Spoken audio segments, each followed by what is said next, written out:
All right, today we're going to crack open the statistician's toolkit. We're taking our very first look at statistics and, figuring out how it helps us make sense of a world that is just swimming in data.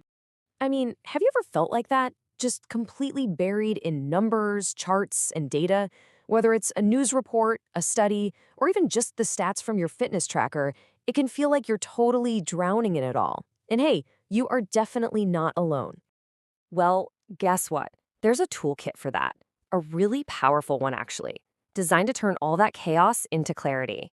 And no, this isn't about some dry, boring math class. It's a super practical way to understand the world. And yep, it's called statistics. Okay, so let's start with the absolute basics. What even is statistics, really? Let's make some sense of all this data. You can kind of think of it like the life cycle of data. Seriously. It all starts with collecting the raw information, right? Then you have to organize it, analyze it to find those hidden patterns, figure out what those patterns actually mean, and then, and this is the important part, present it all in a way that tells a clear story.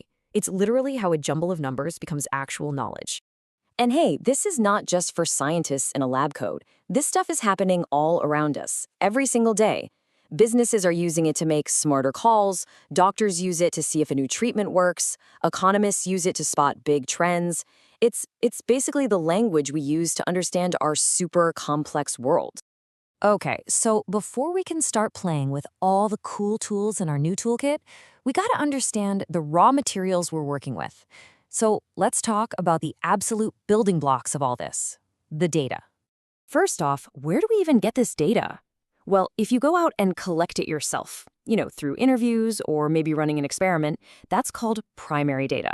It's brand new, fresh, and perfectly tailored to what you're asking. On the other hand, if you use data that someone else already collected, like government census data, that's secondary data.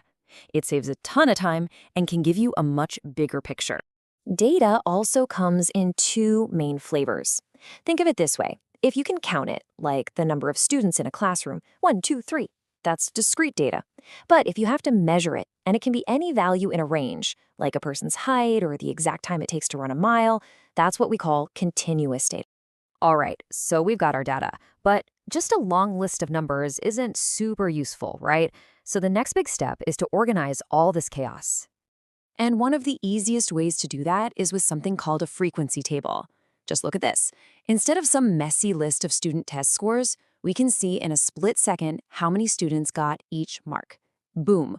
Right away you can see the most common score was a 60. See? We just turned a mess into a clear insight. You know what's even more powerful? Visuals. A chart like this one, a donut chart, is absolutely perfect for showing how different parts make up a whole. You don't even have to read the numbers to see that this student spends most of their time sleeping and at school. It's just instant. So, now that our data is all neat and tidy, we can start asking some interesting questions. And a really good first question is always, what's the typical value here? What's the center? In statistics, they have a name for this. It's called finding the central tendency.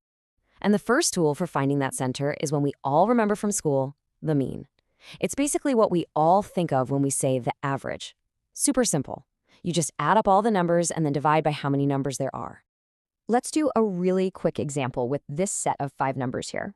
Okay, it's just 2 steps. First, we add them all up. 4 plus 6 plus 8 plus 10 plus 12, that gets us to 40. Then we divide by how many numbers there are, which is 5. So 40 divided by 5 is 8. Our mean is 8. Simple as that. But wait, the mean isn't the only game in town. Let me introduce you to the median.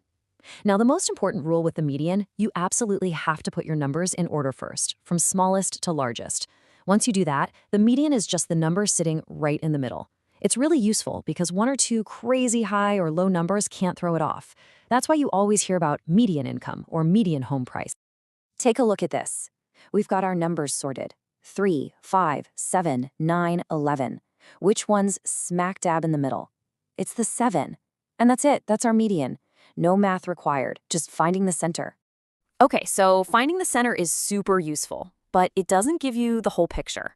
I mean, you could have 2 groups of numbers with the exact same mean, but they could be totally different.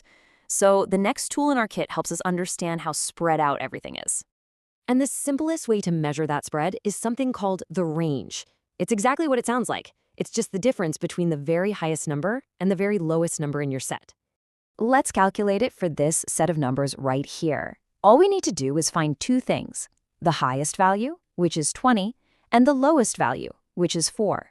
And the math could not be easier. You just subtract the lowest from the highest. So 20 minus 4 equals 16. That's our range. It tells us the total spread from top to bottom is 16.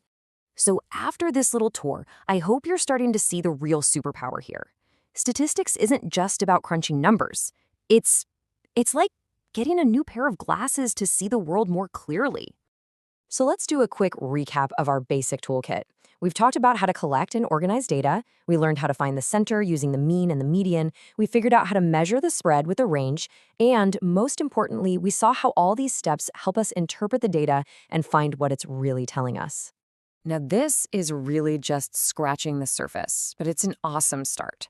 So I want to leave you with a question to chew on.